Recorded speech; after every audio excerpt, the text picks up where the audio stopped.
For today's video nga mga tol, ay samahan nyo naman kami sa ating fishing adventure ngayong araw. Yan, papunta na pala tayo ng spot at kumpleto na yung mga gamit natin.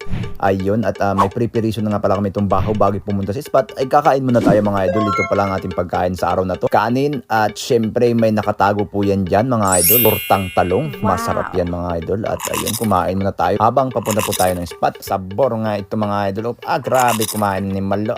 Okay kayo, lami kayo. Mapupunta pala tayo ng spot idol, dadaan itong sandbar at napakaraming bangka doon. Purot foreigner po ang mga tao doon. At ito, transition na tayo mga idol. Yan, tatawanan tayo dito mga idol dahil napakalupit na transition natin yung araw.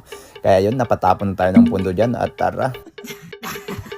Mga master, kung mapapansin nyo, dalawa lang kami ni Group Fishing ngayon. Dalawa lang kami mamana ngayon. So, samahan nyo kami sa ilalim ng dagat at huwag nyo rin kalimutan na suportahan kami at subscribe mo na rin at follow mo na rin yan. Let's go! Bugita mga master.